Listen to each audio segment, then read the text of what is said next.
pessoal, bem-vindos ao nosso 15º episódio. Hoje falando sobre saúde da mulher. E ninguém melhor que falar de saúde da mulher se não fosse a doutora Gabriela Duarte, ginecologista, minha gente. E obstetra, né? E obstetra também. É. Então bora lá, vamos bater esse papo que vai ser sensacional. E não se esqueçam de seguir o nosso Instagram, @VitoriaCastPE, e se inscrever no nosso canal.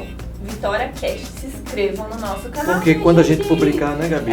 E daí vocês vão lá, cliquem no sininho que vai ativar as notificações e vocês vão receber os nossos vídeos toda terça e sexta às 7 horas da noite. Muito bem.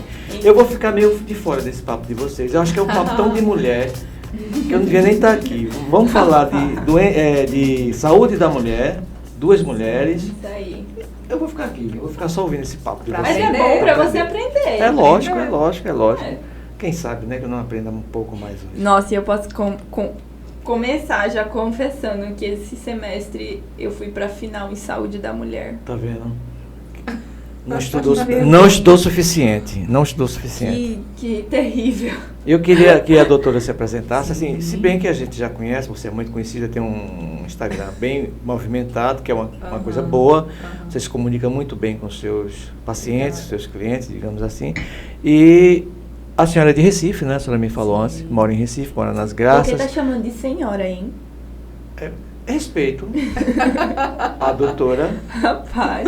Respeito a doutora. Nova. Na minha área, toda advogada a gente chama de senhora e doutora. É muito uma forte. forma de tratar, entendeu? Mas não é que ela seja velha, ela é uma jovem. Ela é uma jovem senhora. É uma jovem senhora, entendeu? Isso. Mas veja, doutora Gabriela, ginecologista obstetra, tem clínica aqui em Vitória. Onde fica a sua clínica, doutora? A minha clínica fica ali na Praça do Fórum, no bairro da Matriz, bem em frente ao Fórum mesmo, ao lado do SESMU, que é a Unidade de Saúde Básica do SUS, de atendimento secundário na cidade. Bem ao lado da fácil de encontrar. Cardiuá, não é? Bem pertinho, tem um escritório entre eu e a Cardiuá. Ela me falou isso antes, doutora Gabriela. Minha doutora. Nossa, doutora. Gabriela também, né? Gabriela, as Gabrielas são danadas, né? E outra coisa, viu? Nossa amiga Vilarim. Outra mulher bonita. Carol tá aqui, viu, minha gente? Outra mulher bonita. Parece que ela Mas eu já disse escolhe a que dedo. eu só conheço pessoas bonitas. Pronto. Ainda bem, Entendeu? fazer o quê? Só conheço pessoas. E a maioria das pessoas que vem aqui é mulher, né? É mulher. Por que será? Porque a mulher se destaca em todas as áreas. É o tempo. Olha, Bruno, nós estamos lascados e mal pagos. Não é a nossa época agora. Bom, doutora, eu queria...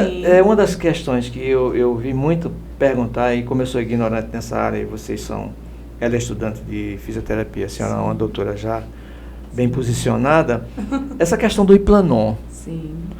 É o que exatamente? É um contraceptivo? Como é que ele atua? Quem pode botar? Eu queria que a senhora me falasse tudo sobre ele. Sim. O pessoal tem muita curiosidade sobre isso. Muita. Bom, gente, boa noite. É um prazer estar aqui com vocês. Eu sou a doutora Gabriela Duarte, eu sou ginecologista obstetra. E o meu consultório, como eu falei, fica ali na Matriz. Estou na cidade há quase 2 anos, mas tenho 8 anos de vida profissional, com atuação em alguns locais no Recife, na minha área. E agora me dedicando mais a essa assistência de consultório. E uma das coisas que as pessoas me procuram é por conta do Implanon, que é um método, eu diria, revolucionário de contracepção, muito moderno, já usado há muito tempo fora do Brasil, nos Estados Unidos, na Europa, é um sucesso. Pela sua comodidade, pela questão da segurança que traz. Ele é um implante que é colocado na região do braço, geralmente o braço não dominante, quem escreve com a direita a gente bota no esquerdo, quem é canhoto a gente bota no direito. E é um procedimento completamente indolor, dura segundos para ser aplicado no consultório mesmo. E é uma forma de método contraceptivo. Ele é considerado um método de maior eficácia dentre todos os métodos disponíveis, e isso inclui, por exemplo, a laqueadura tubária, que é a cirurgia, né? As pessoas pensam que a laqueadura é o método mais eficaz. Não. Pois é, não é. Se a gente olhar a tabelinha básica do fabricante, a gente vai ver que o índice de falha do Implanon, ele é 10 vezes menor do que o de uma laqueadura. A laqueadura é 0,5%. Então, pasmem, quem faz a laqueadura pode engravidar, não está livre. E o Implanon, ele traz uma margem de erro menor de 0,05%. Então, eu tenho 10 vezes mais eficácia.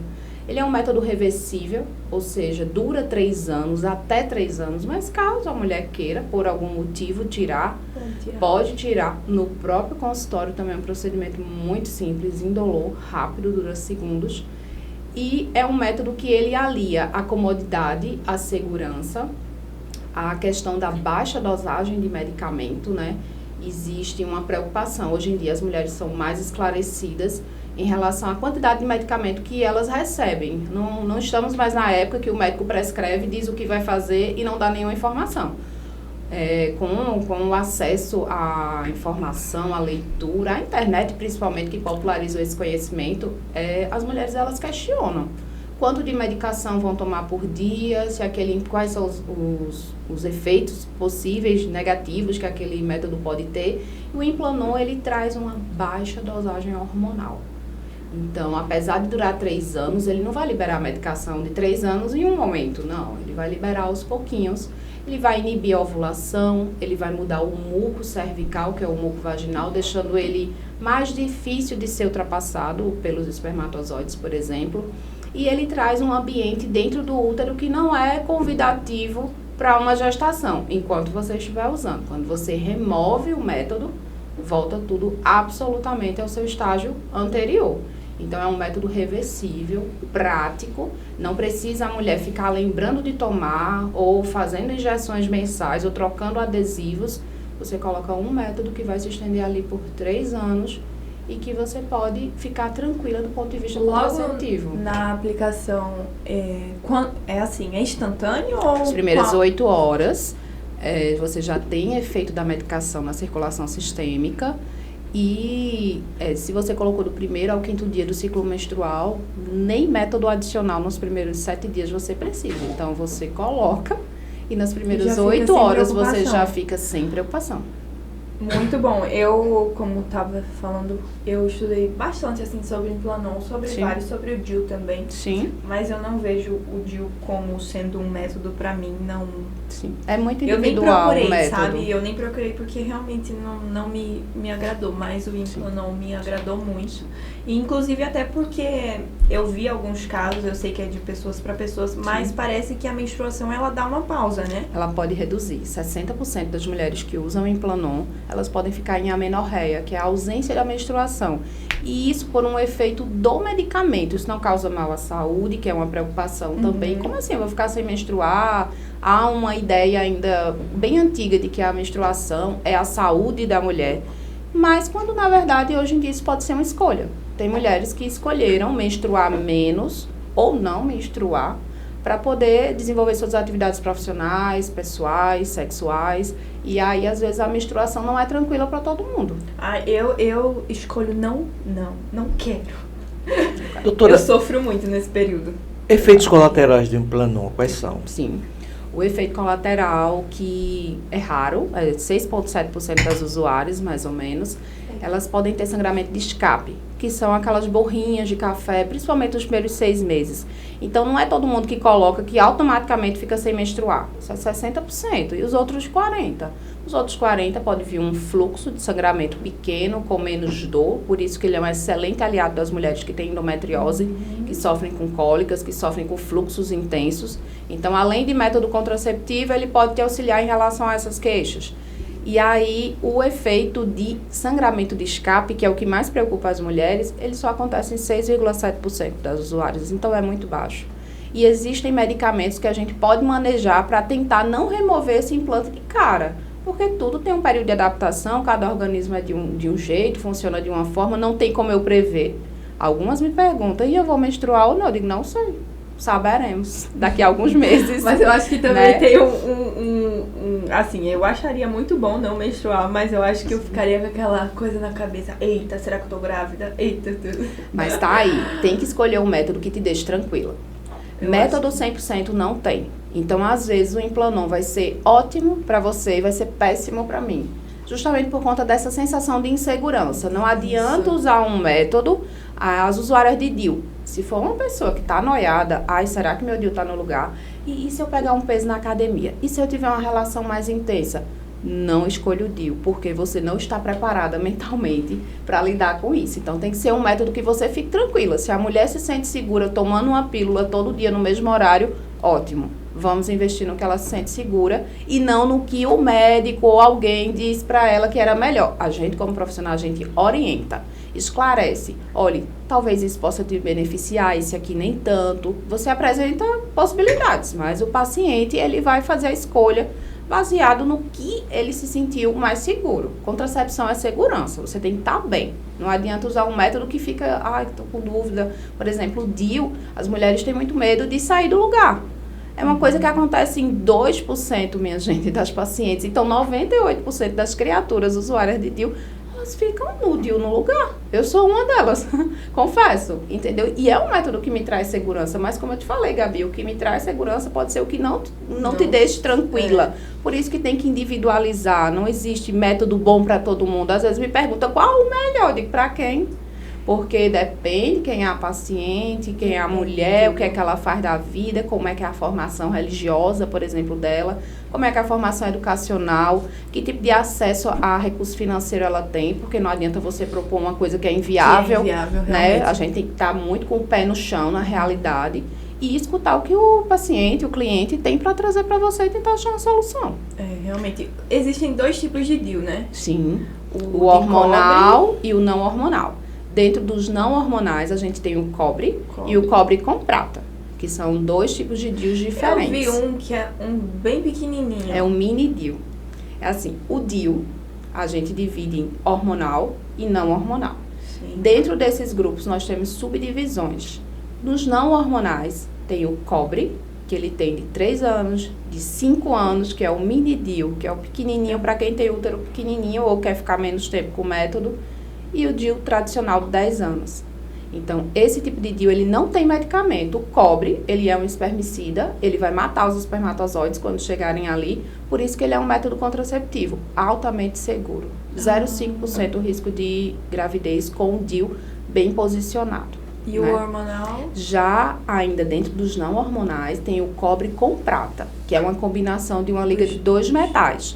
E qual a diferença? Algumas mulheres, poucas mulheres, podem ter um aumento de fluxo menstrual usando o cobre isoladamente, um efeito colateral, de como tudo tem efeito colateral, né? Pronto, um dos pontos negativos do cobre isoladamente. Em algumas mulheres, principalmente aquelas que já têm um fluxo maior, já tem uma cólicazinha maior, então vamos pular, pular essa opção. Talvez um cobre prata, porque a ação dos 2 metais, ele diminui esse tipo de efeito colateral.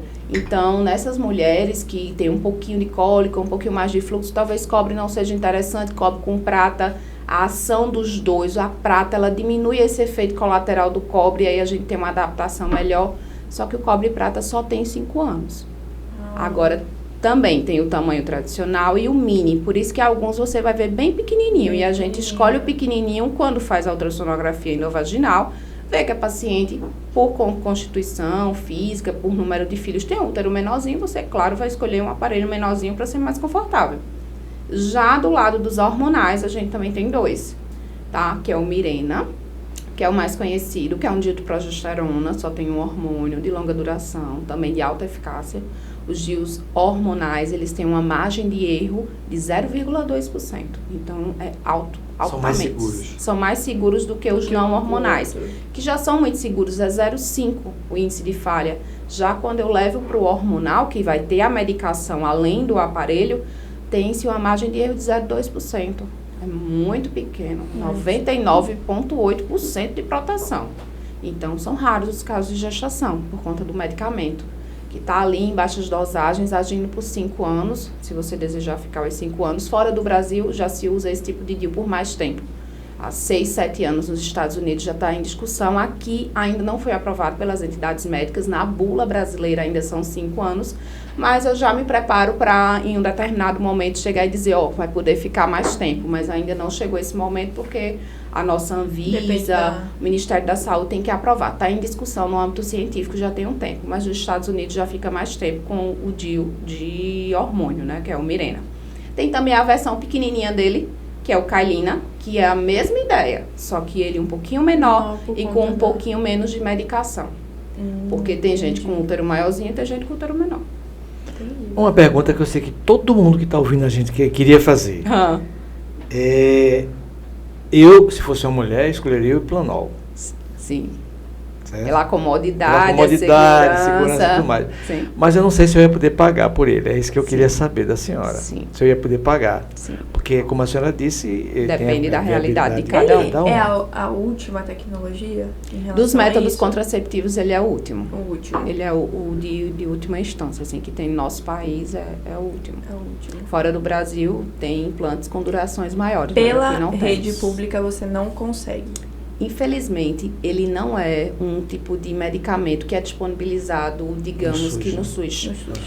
Conheço hospitais na região metropolitana do Recife que recebem doações de entidades e de médicos de empresas, e aí, inclusive foi a forma como eu fui treinada, né? Como é que eu ia aprender isso no SUS, onde eu fui formada? E aí existem pessoas que são voltadas para essa causa, pessoas anônimas, que a gente nem imagina de onde é que essa doação vai vir, e de repente chega num hospital universitário e doa 10 implanões, 20, 30 implanões, e você tem a oportunidade de ofertar aquilo para as mulheres no SUS. Então, não é fácil, é complicado, e geralmente para onde é direcionado, principalmente para as pacientes que não podem usar o DIU. Por exemplo, existem casos especiais, e aí é sentada uma comissão médica, é discutido caso a caso, porque infelizmente não tem para todas. Os convênios, por exemplo, os planos de saúde, eles não custeiam o Implanon.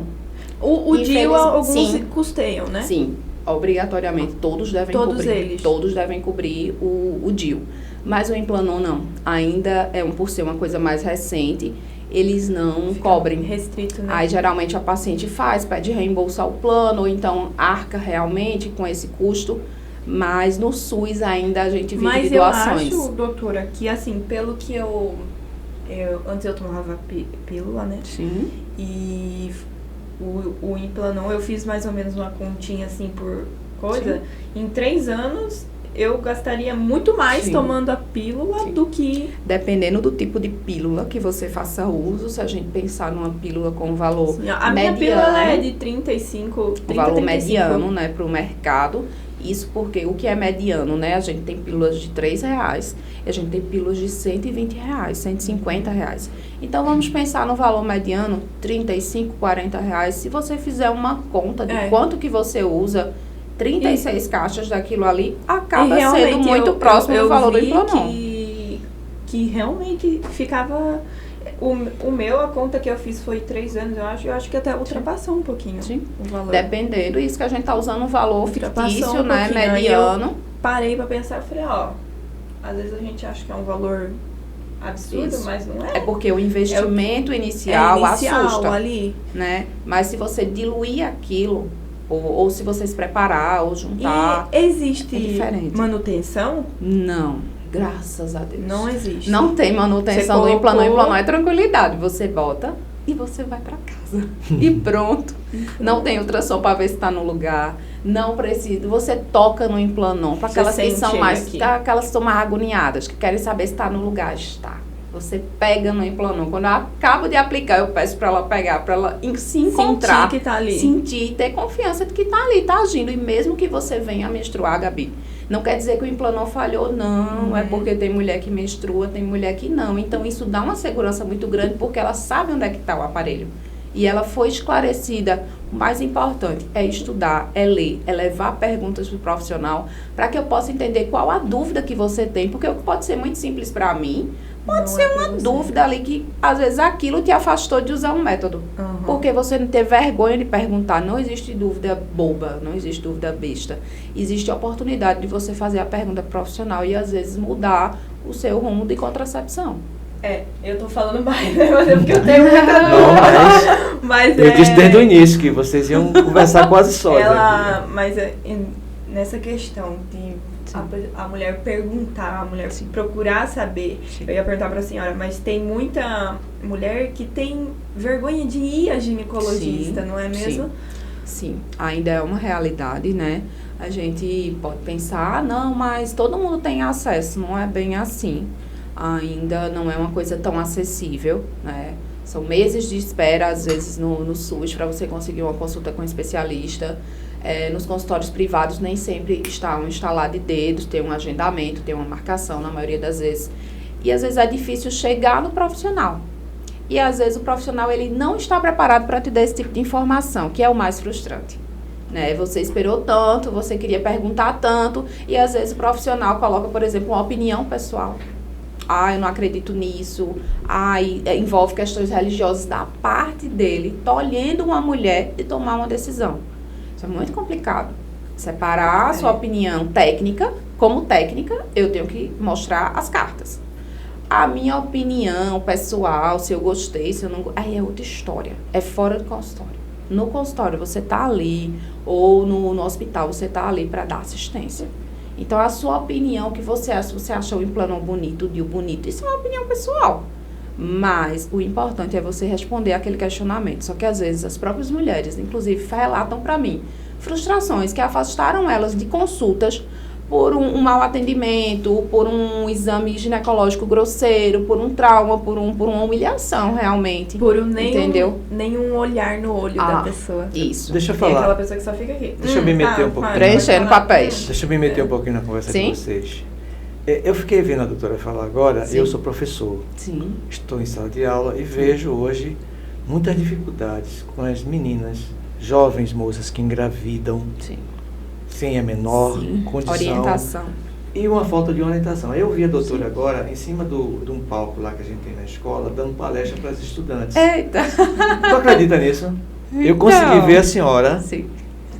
dando Mas essa é muito aula importante. tão importante que eu acho que o Estado deveria ter essa iniciativa, investir mais nisso. E economizar de uma forma... Nós, professores, não temos esse preparo. A gente conhece um pouquinho da nossa disciplina. A senhora vive isso. Tem que então, chamar o técnico nisso. Exatamente, tem que chamar um técnico nisso. Exato. Então eu fiquei imaginando, rapaz, será que a gente vai ter um dia essa condição de colocar essas meninas em contato com a doutora Gabriela Duarte? Será um prazer. Entendeu? Para que ela possa falar dessas questões, não só das doenças. E é de extrema importância. Não, é fundamental. É muito importante. Não sei se você fundamental. lembra um caso do BBB, de uma moça que ela foi fazer uma prova de resistência e ela colocou um OB porque ela, segundo ela poderia fazer xixi. Gente. Pois é. E aí, E ela A tinha, diferença e ela é da uma anatomia. moça que tem recurso, tem que condição. tem recurso, Sim, que sim. poderia. Aí eu fico Então, imaginando também outra coisa, doutora. Veja, Sim. as escolas, de uma forma geral, quer que um professor de biologia entre nessa seara que não é dele. E aí, por exemplo, eu estou conversando com a senhora aqui agora. Sim. Aí se eu for falar sobre herpes, a senhora vai me explicar tudo sobre herpes. Ah. Se a senhora for falar de câncer de mama, também. Prevenção, também. Ou seja, todas esses assuntos, essa pauta, a senhora pode esclarecer as meninas que estão ali, que têm Sim. dúvida naquela hora, além da sua palestra, né? Sim. Então, eu lhe vejo na minha escola. Você acredita Sim. nisso? Sim, será um prazer. Vamos Eu lhe organizar. vejo na minha escola, eu vou falar com a diretora para lhe levar para lá um dia, para falar com essas meninas que não têm essa orientação nem em casa Sim. e nem têm condições também, muitas Sim. vezes, de ir Sim. a uma clínica Sim. Até porque os próprios pais, eles são de outra geração, de outra né? geração. E aí que não se tinha essa conversa, esse diálogo aberto. E o tema saúde e sexualidade é muito velado ainda na nossa sociedade. Então as pessoas, digamos que elas aprendem vivendo, ou vendo alguém viver. E às vezes é a forma mais triste de se aprender. Mas eu vou organizar essa palestra, Tudo bem. tá certo? Vou organizar, se a senhora fizer isso, vai ser Sim. uma prestação de serviço social Sim. muito importante. Sim. E vou Será um filmar. prazer. E vou filmar e vou publicar essa palestra sua. Sim. Para ver se repercute isso Sim. dentro da rede, né? Sim. Que outras escolas possam fazer, que o governo do estado veja isso e possa realmente começar a seguir por esse caminho, Sim. né? Sim. Mas tudo bem. Eu tenho uma parceira. Sim, tem. Tenho Pode uma contar parceira. comigo. Ok, doutora. Sim. Mas aí ela saiu um pouquinho para atender o telefone. Eu queria lhe perguntar sobre a questão das doenças sexualmente transmissíveis. Porque eu fico pensando como homem e leigo. Ora, a gente conhece tão bem a camisinha que a camisinha previne 100% contra a gravidez e 100% contra, no meu entendimento, contra doenças sexualmente transmissíveis. É uma verdade isso? Em parte. Em parte. Então me Sim. explique. Em parte, o preservativo, ele é um método contraceptivo e é o único que também é um aliado na prevenção de infecções sexualmente transmissíveis. E aí, ele protege para a maioria, mas não protege 100%. Né? Então, existem alguns tipos de infecções sexualmente transmissíveis que, apesar da grande proteção do preservativo, ele ainda não é 100%. Ele não é 100%, mesmo que utilizado corretamente em relação à gravidez, ele tem sua margem de erro.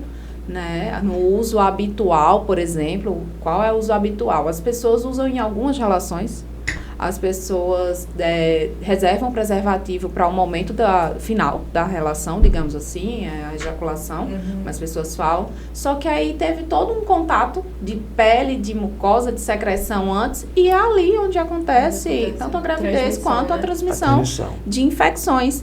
Por exemplo, o herpes, ele não é completamente protegido pelo preservativo, mas diminui muito a incidência.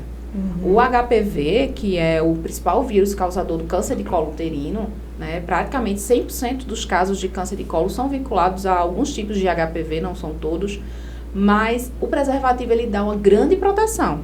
Só que isso não te isenta de manter os cuidados. Então, previne para a gestação, sim. Previne para doenças infecto-contagiosas, sexualmente transmissíveis, mas não dá, assim, 100% de proteção, mas protege muito. E para a maioria delas. Já outros métodos não vão te dar a proteção, além de para a gravidez, para infecções. Só o preservativo consegue fazer isso. Já que falamos em herpes, tem muita gente que tem e não sabe que é herpes, não é mesmo? O vírus do herpes é um vírus, digamos que assim, popularmente é muito comum, né? É muito comum. Antigamente se fazia exame para saber se teve contato com herpes. Graças a Deus que não precisa mais fazer esse exame, desnecessário, na maioria dos casos. Porque é um vírus que é tão comum que não precisa você ficar procurando. Em 90% da população já teve contato, só que não necessariamente vai manifestar a doença. Tem pessoas que passam a vida inteira e não manifestam absolutamente nada. Já tem alguns outros que em um momento que a imunidade caiu, que está gestante, que está de idade, um diabetes descompensado, aí pode apresentar alguma lesão, mas muitas vezes aquele vírus que foi contraído ali na adolescência. Há muito tempo atrás. Há muito tempo. E não, às vezes fica a preocupação. Eita, quando foi? Às vezes tem muito tempo que teve contato e nunca manifestou. Ele fica ali silencioso. Silenciosinho, inertezinho até. Isso. E estamos falando em herpes, vamos falar em candidíase também? É diferente, né? Candidíase e herpes é diferente, né? Mas vamos falar assim, porque muita mulher tem também. Muita mulher sofre com candidíase. Candidíase é um desequilíbrio de flora vaginal. Não é uma infecção sexualmente transmissível. E aí é muito comum. A maioria das mulheres tem pelo menos um episódio de cândida na vida. 8% delas vão desenvolver quadros bem severos. São os recorrentes, complicados. São mais de 4 episódios por ano. E aí essas mulheres, elas sofrem muito com os sintomas, com a questão da perda da qualidade de vida. Vou pedir só um pouquinho de água. Pega uma água aqui para a doutora. Pode usar, doutora. Pode ficar à vontade. Rapaz, no Mercado Livre são 5 para as 10. Tu disseste que eles iam chegar hoje para entregar uma coisa de... O Mercado Livre ligando para dizer que está entregando agora. Agora lá entregar. Sim. Meu Deus do céu. Ganhasse a aposta. Ele tá trabalhando de madrugada agora. Ganhasse a aposta. O bom do gravado é isso. Foi o ar. O bom do gravado é esse que a gente para, tranquilo. Foi o ar de frente, eu disse, tá tranquilo. Quando você começa a falar, começa a entrar o ar, começa a ressecar. Mas tá legal o papo. Tá muito bom. Que bom. Ai. Se quiser voltar, pode voltar. E aí, a candidíase, apesar de ser muito comum, é uma das principais causas de procura do ginecologista. Agora, uma grande questão é que nem sempre é candidíase. Eu até falei sobre isso ontem na rede social. Nem tudo que coça, nem tudo que é secreção branquinha. Ah, mas eu li que tinha todos os sintomas. Às vezes é um quadro alérgico. Às vezes é um quadro que não tem nada a ver, mas que parece candidíase, mas nem sempre é candidíase. E o que é que está tão envolvido com essa questão? A cândida, É uma família de vários tipos de fungos. Nem sempre é a mesma espécie, às vezes são outras cândidas, né? Cada uma com seu tratamento, sua manifestação clínica diferente. E aí, a maioria delas moram na gente. São reservatórios naturais. A gente tem cândida. Nós somos hospedeiros dela. Hospedeiros. Então, a gente tem cândida na pele, a gente tem cândida na boca, no intestino. E isso é normal. Agora, ela não pode estar me agredindo. A partir do momento em que eu começo a ter sintomas, aí não. Houve um desequilíbrio daquele habitat natural. E o que pode causar isso? Alimentação ruim. Principalmente, né? Principalmente. Acho que a alimentação ricas em tudo. açúcares de baixa qualidade, né? Massas, enlatados, fast food, refrigerante, álcool também. É um grande vilão da candidíase. Também estresse. Estresse, ansiedade, né? Baixa da imunidade também. Esses fatores levam a uma deficiência imunológica em conjunto, porque o paciente imunossuprimido é aquele que foi transplantado de um órgão sólido, recebeu um rim, recebeu um fígado, né? Um paciente que vai ser o resto da vida imunossuprimido. Mas a maioria das pessoas, elas têm pequenas oscilações do sistema imunológico que são potencializados por esses hábitos ruins de vida. Então, alimentação, sedentarismo, estresse, mau gerenciamento do sono. Aí, às vezes, a gente conversa sobre isso com a paciente. Mas eu trabalho muito. Todo mundo trabalha e todo mundo corre muito nos dias de hoje. A maioria das pessoas, mas a gente tem que gerenciar. Gerenciar para não adoecer, né? Que é o principal. Assim, Meu avô, o homem... Sempre vivou bagre. Disse sempre... Quando eu era pequena, né? Era muito estressadinha. Aliás, ainda sou um pouquinho, né? Ele dizia assim, olha... Gente estressada... Morre cedo. Morre cedo, é verdade. Eu digo isso a você também. Um sábio. É um sábio. O homem, ele tem a candidíase também? Ele pode ter alguns sinais clínicos de infecção por cândida com sintomas diferentes. Mas é o tipo de fungo que ele não dura muito no homem, que não é imunossuprimido, né? Um homem saudável. Porque o fungo, ele gosta, principalmente a infecção candidíase, né? A inflamação, gosta da mucosa. Da umidade. Como se fosse a região de dentro da boca. Imagine dentro da vagina, como se fosse dentro da sua boca. E já o órgão genital masculino, ele é mais uma textura de pele. Então, o fungo, ele não é um ambiente muito legal ali para ele dura pouco, fica pouco e vai embora. Mas já na mulher é bem mais devastador. Existe algo que geralmente a mulher, geralmente quando ela vai no médico, ela toma um comprimido e o marido também, o médico, eu acho que é para herpes, candidíase, não mais. Mas para candidíase também? Para candidíase não mais, trata-se somente a mulher. Só a mulher agora? Isso, não trata o casal, por quê? Justamente porque não é infecção sexualmente transmissível. Se a gente pensar em herpes, que é sexualmente transmissível, só se o parceiro tiver com sintoma. Tem uma historinha pra contar. Você vai te contar a história, mas eu vou Conte contar uma, agora. tá bom. Eu não contei uma hoje ainda, viu? Tá vetado, quase. Eu faço saúde, né? E aí eu tive um professor, não lembro qual cadeira foi, nem qual período, mas ele contou uma história que ele vivenciou. Acho que eu já até falei isso aqui num outro episódio. Mas é muito interessante para você saber o quanto a desinformação é terrível. Ele foi dar a palestra, isso aí justamente o que você estava querendo que acontecesse mais, em uma certa comunidade. E ele falava sobre os métodos conceptivos, né? E ele falou de todos e no fim chegou uma moça para ele e falou assim, olha, você esqueceu de um. Aí ele estranhou, né? Porque ele tinha falado todos. Preparou tanto. Aí ele perguntou, esqueci, qual? Aí ela falou assim, que minha mãe me ensinou. Que depois que você tem relação sexual, você... Faz xixi. Faz xixi. E aí ele perguntou, quantos filhos sua mãe tem? Ela, 11. Parece que não dá muito certo. Não dá certo.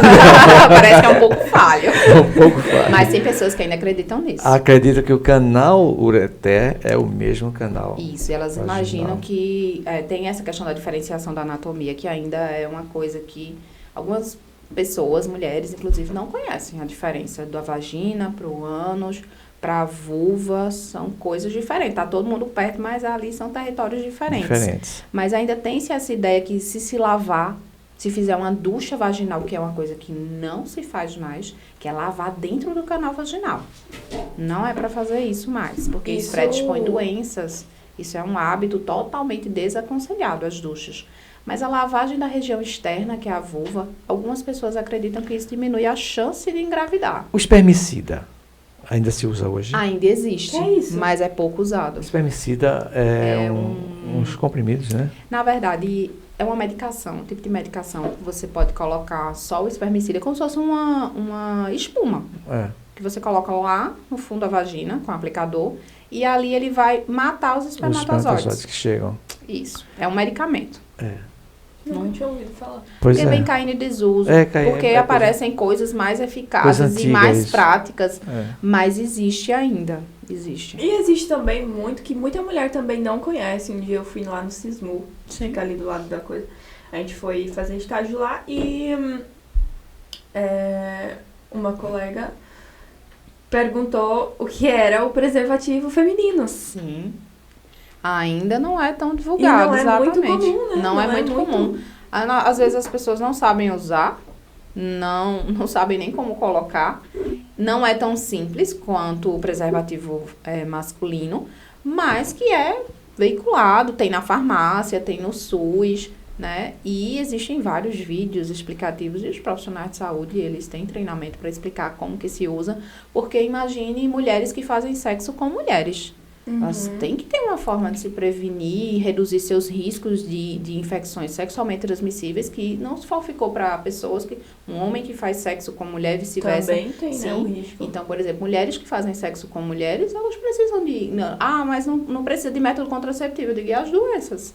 Né? É uma forma de se proteger e uma forma também da mulher se empoderar, do tipo, o parceiro não quer usar o preservativo, não tem problema, querido. Eu uso, porque é a minha saúde. Então é uma forma da mulher ter controle sobre isso também. E muita gente também acha que esses métodos são só para evitar a gravidez, né? Não. E não, eu mesmo comecei a tomar anticoncepcional cedo porque a minha menstruação era muito, o fluxo era muito alto. Sim. E eu tinha muita cólica. Só que quando eu falo que eu tinha muita cólica, é de eu ir pro hospital e ter que tomar medicação na veia pra dar uma acalmada.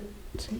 Aí foi quando eu comecei, que eu fazia uso daquela carteirinha que não para nunca. Não, que tem aqueles... São os contínuos, né? Os que são de cores coloridos, diferentes. que não tem medicamento. Que naquela fase ali vem um sangramentozinho, só que com a intensidade menor. Isso. Que não é menstruação. Isso. Que é uma dúvida de muita também mulher. Que não é menstruação. Que não é menstruação, exatamente. Muita gente pensa que, nos coloridinhos eu vou menstruar. Isso, não vai. E não aquele é sangramento não é menstruação.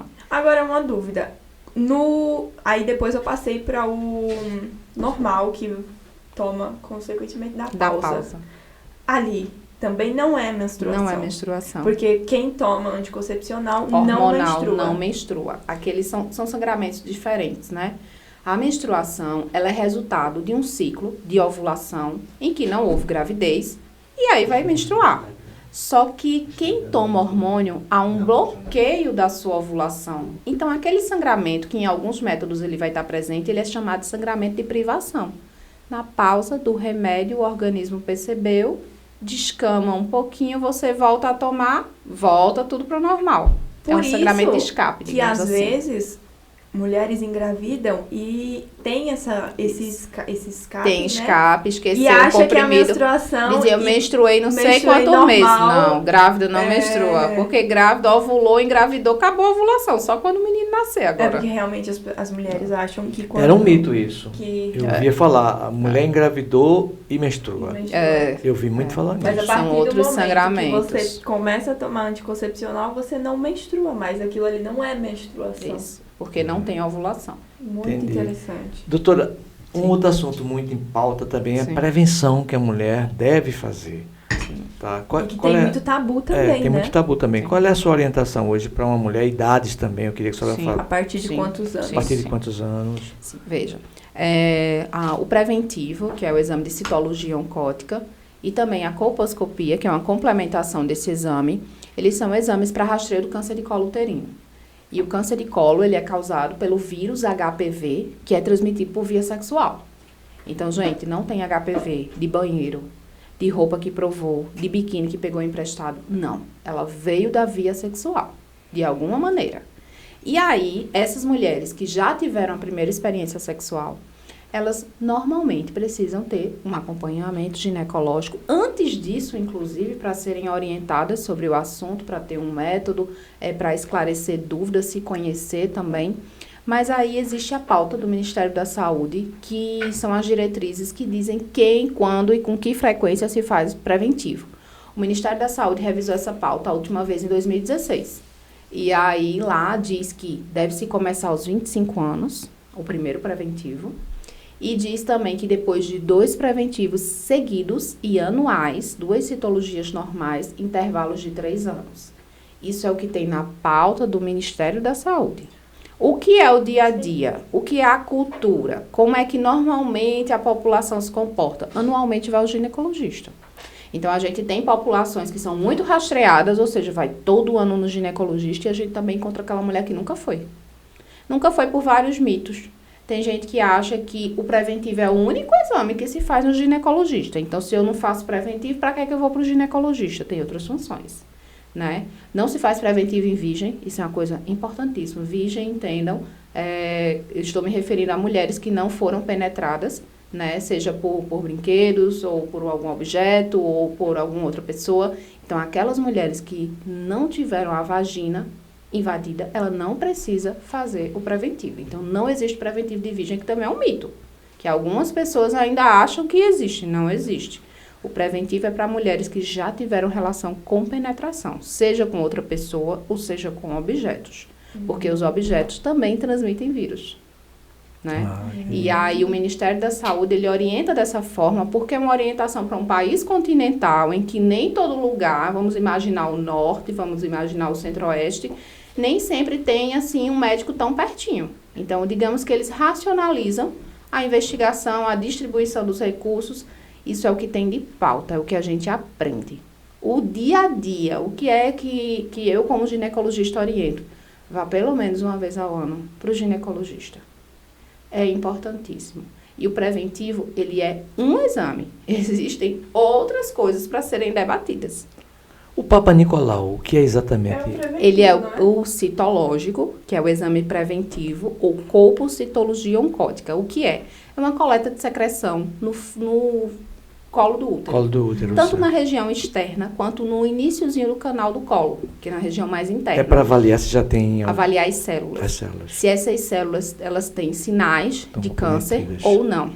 Se tem alguma alteração, porque o vírus do HPV, ele demora muito tempo para evoluir para um câncer de colo do útero. Ele não é uma coisa de dias. Imediata. São anos para que isso aconteça.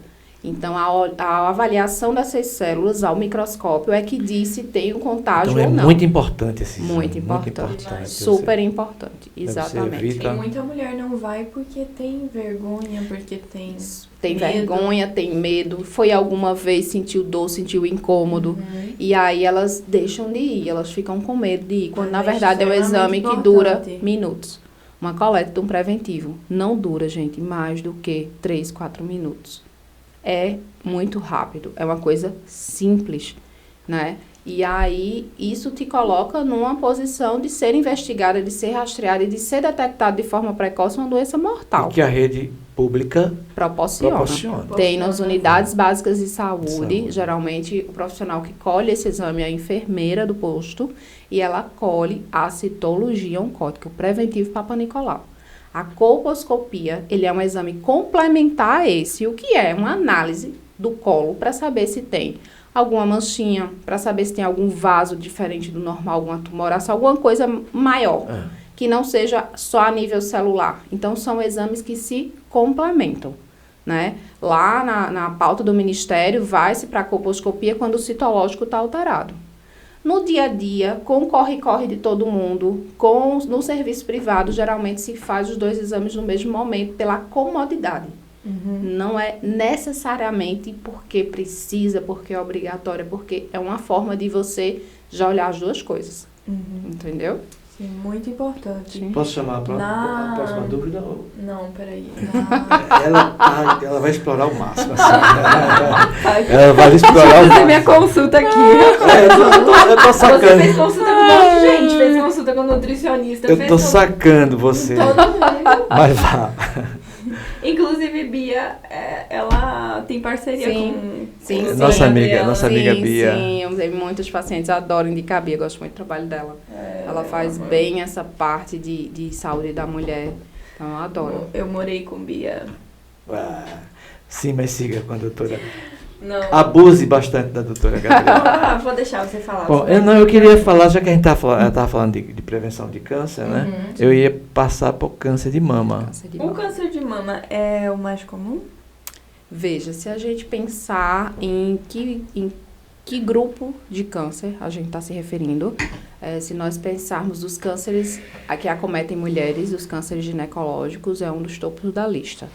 Mas no nosso país ainda supera o câncer de colo De uterino. colo de útero. E que Exato. pelo que a Em sua- países de primeiro mundo, o câncer de colo regrediu, tem menos, porque eles A super prevenção. rastreiam, né? São muito efetivos nos seus preventivos. E aí o câncer de mama ainda, nos países desenvolvidos, ele é mais comum. No nosso ainda é o colo. Mas a mama tá lá, no top, infelizmente. porque pelo que a senhora falou, o de colo de útero, se ele for bem rastreadozinho, ele Estágios iniciais, o estágios tratamento iniciais, ele é tem perfeitamente. cura. Minha bisavó faleceu de câncer de mama. Sim. A minha mãe, ela precisa fazer exames, eu não sei de quanto em quanto tempo, mas é bem regradinho. Sim. Que é aparente de primeiro grau, né? Eu só posso a partir dos 25, não é isso? Basicamente é assim. Quando a gente pensa em rastreio do câncer de mama, a primeira coisa que a gente tem que ver é quem é essa mulher. Ela tem algum parente de primeiro grau que foi acometido por o câncer de mama? Então, essa mulher já sai da população alvo, que é todo mundo, para um grupinho aqui especial, que a gente olha diferente. Então, por exemplo, mulheres que tiveram um parente de primeiro grau acometido de câncer de mama, né? Essas mulheres, elas são rastreadas diferente.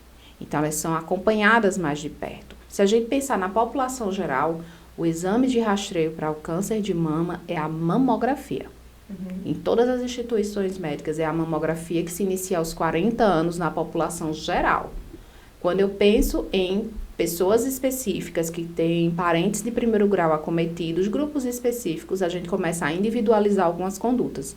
E, às vezes, começar rastreios mais precocemente. Entendeu? Por exemplo, se a sua bisavó é a parente de primeiro grau da sua mãe, então a sua mãe, ela tem uma pessoa muito próxima que foi acometida por esse tipo de câncer. Nem todo câncer de mama é por fator familiar, isso é só 1/4 dos cânceres de mama. Os outros 75 são aleatórios, são por outros motivos. Mas o fator familiar sempre já deixa aquela mulher mais em alerta, porque alguém muito próximo dela sofreu com isso. E aí, depende da idade que aquele parente teve o câncer, o tipo de câncer que aquele parente teve, com quantos anos ele apareceu, se ele foi tratável, se foi numa mama, se foi em duas, se teve recidiva. Então, por exemplo, a parente de primeiro grau, no caso, a sua mãe, por ter a sua bisavó, né, que era a mãe dela, acometida, ela é rastreada diferente. De uma mulher que não tem ninguém na minha família, ou é um parente longe que teve câncer de mama. Isso é a população geral. E o rastreio é com mamografia a partir dos 40 anos. Existem 2 protocolos. 40 anos, quem estipula essa idade é o Colégio Brasileiro de Radiologia, que coordena as imagens, e a Sociedade Brasileira de Mastologia. Se a gente pensar na pauta do Ministério da Saúde, tem um protocolo um pouquinho diferente. O Instituto Nacional do Câncer também, que é o INCA, que é muito aliado ao Ministério da Saúde, também tem um início aos 50 e um intervalo de 2 anos de um exame para outro. Então, começa um pouco mais tarde pelo Ministério da Saúde e o intervalo de uma mamografia para outra são 2 anos. Já a Sociedade Brasileira de Mastologia, o Colégio Brasileiro de Radiologia, eles começam aos 40 e fazem anual. A sociedade que eu faço parte, que é a de ginecologia e obstetrícia, também segue essa mesma coisa, a partir dos 40 e anual, começa mais cedo. Entendi. Muita gente fala que dói. É mito ou... Depende. Normalmente é um exame tranquilo, mas claro que pode ter algum leve desconforto, né? Porque algumas mulheres têm a mama mais densa, algumas mulheres têm sensibilidade na mama durante o período menstrual, durante a gravidez, às vezes fica com não poder tocar. Então, às vezes, é bom até evitar, por exemplo, perto da menstruação. Vou marcar minha mamografia. Filha de Deus, espera a menstruação passar. Aí que você vai estar com a mama mais tranquila para poder fazer seu exame de forma tranquila e indolor. Às vezes é o momento que você escolheu para fazer o exame que não era o melhor, entendeu? E isso pode gerar algum desconforto. Imagine fazer uma mamografia menstruada. Pode incomodar, em algumas, em outras não. É muito individual, mas via de regra não dói. É um exame simples. A displasia entra onde com relação ao câncer? Tem alguma relação direta ou não? Não necessariamente. Né? Quando se pensa em displasia, se pensa em um tecido bem mais excedente de mama, né? Se a gente tem mais tecido, muitas vezes, às vezes tem fator familiar, muitas mulheres na família têm displasia, têm mamas maiores, mas não necessariamente isso vai aumentar o risco de câncer de mama. Quais são as contraindicações para uma cirurgia estética? No caso, quem tem displasia quer fazer uma cirurgia estética. Geralmente vai tirar tecido para ficar mais bonito. Isso tem... É bom, assim, primeiro, antes de se partir para uma cirurgia estética que pode trazer qualidade de vida para muitas mulheres, por conta do peso das mamas, causa problemas na coluna, dores, a questão relacionada à autoestima, fundamental passar no mastologista antes. Para quê? Para saber se aquela mama está saudável, se é só uma questão estética mesmo que vai melhorar a qualidade de vida dela, e se tiver alguma questão que precisa ser resolvida antes de partir para plástica. E aí, quando tá tudo checado, tudo direitinho, foi liberado pelo mastologista, procura o cirurgião plástico. Eu encontrei, eu tava vendo na internet, eu vi um depoimento de uma moça que ela dizia assim, que tava fazendo exames pra colocar silicone e encontrou um nódulo. Um nódulo. Sim. Normalmente, antes de se fazer esse tipo de cirurgia, se faz um rastreio com exames, né? As mulheres mais jovens fazem ultrassom, as mulheres a partir dos 40 anos ou 50 anos, dependendo do protocolo que o profissional siga, eles pedem também a mamografia. E aí, quando tem alguma coisa, eles procuram olhar direitinho antes de operar. Instagram. Instagram? Sim. Da doutora? Sim, não, ele esquece. Mas ele já tinha falado. Ibirapuã. Mas, não, você esquece. não tô falando não. que o Bruno esquece, não. Não, ele já tinha falado. Ele tinha falado com ele sobre o Instagram. Instagram da doutora, que é uma coisa muito boa. Sobe lá doutora. um pouquinho, Bruno. Ó, doutora, _ Gabriela Duarte, ginecologista obstetra, consulta, 248 pré-natal. Inclusive, tá fazendo publicações. pré-natal de uma amiga minha, Daiane. Sim. Tá fazendo pré-natal dela. É interessante. E o conteúdo, assim, né, é muito... Isso aqui é um parto? É uma placenta. É uma placenta. Ali é uma placenta. É a árvore da vida? Isso, exatamente. Conhecida como árvore da vida. Eu vi aqui. E aí as gestantes, elas adoram isso. Isso aí eu fiz no SUS. Eu gosto de fazer no Hospital Escola aqui. Eu sou preceptora. E aí é uma forma de ensinar os residentes, os alunos ficam escolhendo a cor, né, que vai pintar. A gente pergunta pra mãe, claro. E aí elas levam pra casa essa lembrança, né, desse momento tão importante da vida delas. E fazem quadros, fazem molduras. Eu conheci uma moça que tem isso tatuado. Tem também. Nossa amiga Dona Suzane. Tem Suzane também. tem isso tatuado aqui. Eu perguntei o que era aquilo, ela disse, é a árvore da vida. É uma forma de eternizar. E ainda bem que eu não quero ter filho, porque senão Ibirapuã ia tomar você já sabe que isso está fora de cogitação. Não. Você tem filho, sim, aqui, ó. Tá passando por aqui toda hora. Não, ia bater com um leitinho, anabolizante. banana, e você ia tomar. Eu já disse a você que eu tô fora dessas paradas todinha. Anabolizantes. Sim. Impactos na saúde ginecológica. Sim, ainda é uma coisa que as pessoas usam. Usam ainda. As mulheres. Muito. Chegam com outros nomes, né? Com outras formas de se aplicar. Uns nomes bonitos, mais atrativos, né? Mas no final é a mesma coisa. Os dois tipos, né? Sim, esses aí são os dois tipos. Esse é o de cobre. Não hormonal. Esse é hormonal. Não hormonal. Esse amarelinho é o cobre. Sim. E esse é o com hormônio, por isso que é branquinho, que é onde tem o medicamento. Isso. E aí é um mito. Tem. Aí foram as perguntinhas principais. DIU não é seguro. DIU impede o uso do coletor. Isso. Que é aquele copinho, que é uma alternativa bem moderna agora ao uso dos absorventes, né? DIU é abortivo. Tem uma dúvida muito grande, né? Ainda tem questões religiosas envolvidas com isso. E o DIU, o SUS, ele disponibiliza, Sim. né? Agora, os Sim. 2 tipos ou... A mesma coisa, os DIUs que são hormonais, né, como o Mirena, por exemplo, algumas instituições, elas recebem doações e eu já vi até instituições que eles fazem, né, o método, né, vão numa empresa e faz algo parecido, mas geralmente são doações, em que chegam nos hospitais de escola, chegam nos maiores hospitais para as pacientes que não podem usar outros métodos. Bom, Bruno, tem algum vídeo de aplicação? Isso aqui é Do Implanon. É uma aplicação? Esse, eu acredito que não é uma aplicação. Deixa eu me ver. Porque às vezes são uns vídeos mais rapidinhos, mas tem de aplicação lá nos destaques, tem alguns. Bota Esse aí lá. já é o finalmente. Bota no destaque pra gente ver essa aplicação. Tem no feed até tem, mas ele é mais antigo. Aqui? Implanon? Vê, tem uma aplicação bem legal. Desce no feed pra gente ir lá embaixo. É um que a mocinha tá com a roupinha verde. Eu acho que a imagem do outro, ele é mais de frente e foi mais clara. Talvez fique mais visível. Pode descer, pode descer. Ainda vai mais. Muita Aqui? coisa. Não. Não, Aqui? ainda não. Aqui, sim. Exatamente. Está bem de frente. Aí o processo de anestesia, que é super rápido. É bem superficial. Isso é uma local, agulha né? de insulina. Ela só perfura só a pele mesmo, assim. Comecinho da gordurinha do braço. Epiderme. Isso. É totalmente indolor. É um método bem rápido. Esse é o implante lá no centro da agulha. Aquela agulha ela vai retrair depois que a gente faz a aplicação. E é basicamente Muito rápido. nessa velocidade aí. É muito rápido a aplicação. É bem tranquilo. E o Ele melhor, vai- sem dor, ele vai- sem... Não tem dor. Ele vai disparar. Não agora. sai do lugar. Vai apertar nesse gatilho. Longa duração. Quando eu Aí libero o aquela implante fica válvula, dentro. aí o implante fica e a agulha retrai.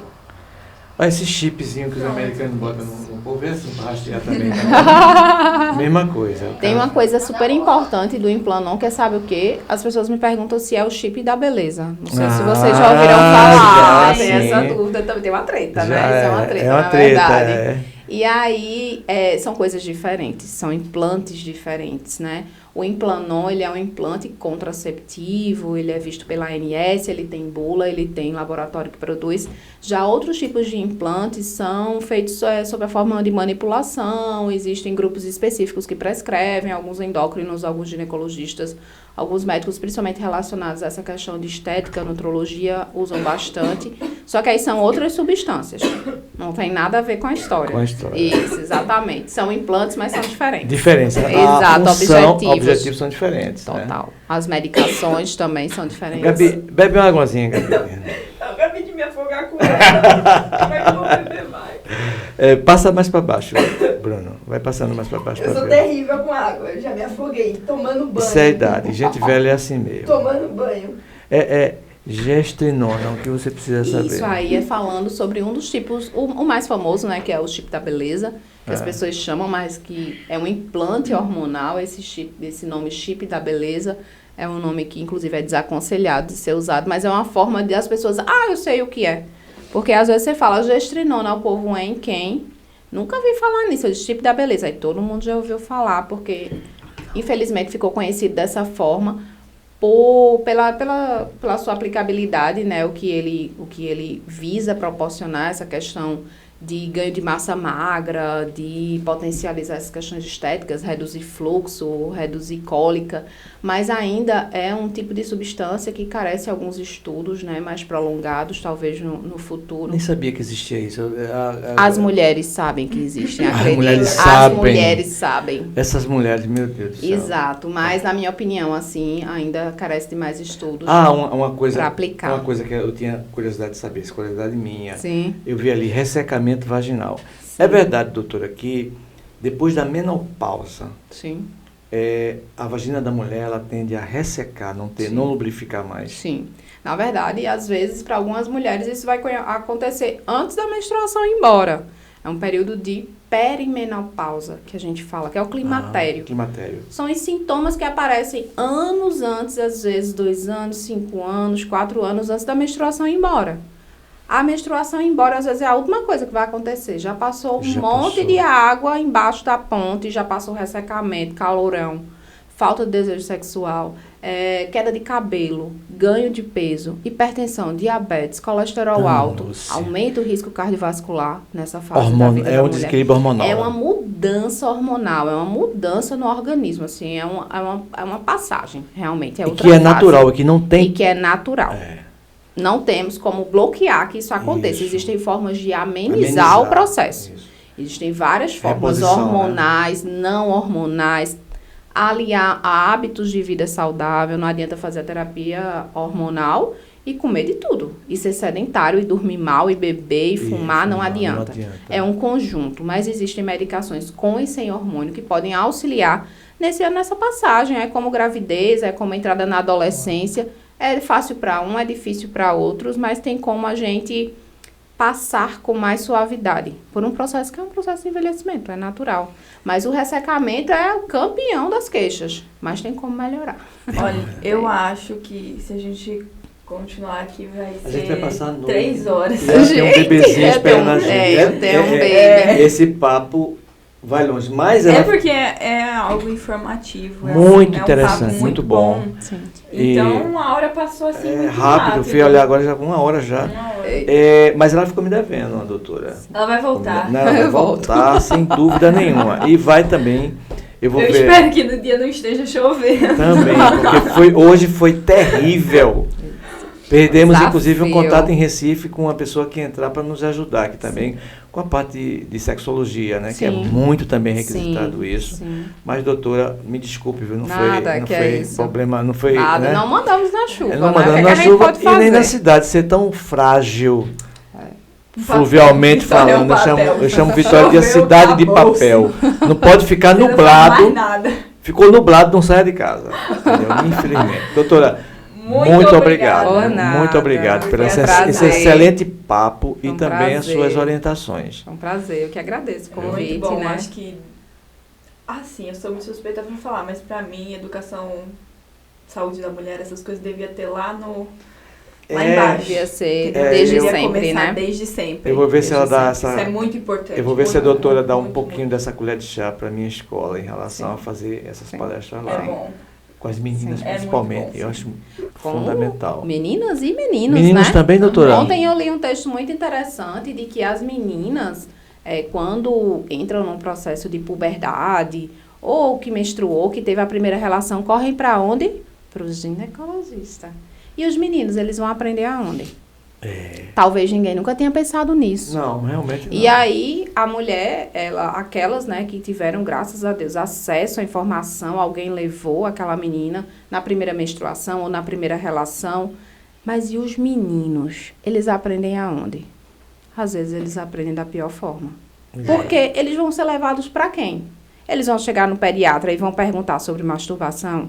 Sobre gravidez, sobre doença. Não, ele está esperando que a menina, desenrole, diga tudo, mais um peso para as mulheres. Verdade, realmente. Então, é assim, é uma reflexão. Eu vi esse texto ontem, achei fantástico. E é uma forma da gente pensar. E os meninos, eles aprendem. Então, o aprendizado, ele é conjunto. Então, um tem que entender do outro, os dois aprendem, né? Os grupos, né? Eles precisam aprender, meninos, meninas. Mais uma, tá vendo, doutora? Ia saindo sem essa. Ia saindo sem essa. Vi isso ontem, achei super interessante.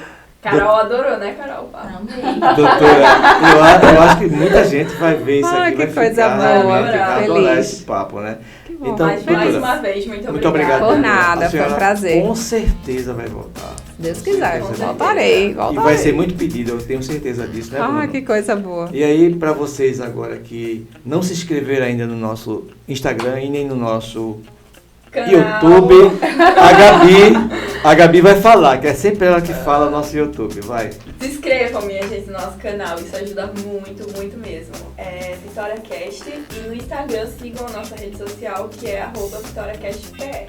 E quando se inscrever, ative o sininho também no YouTube. De notificações que aí quando a gente publicar, publicou, você já chega para você. Já é mais comodidade, assiste. tá bom? Aí. Muito obrigada, até o próximo Até o próximo episódio, gente. Doutora, fique que a gente vai fazer a chamada agora. Zóia.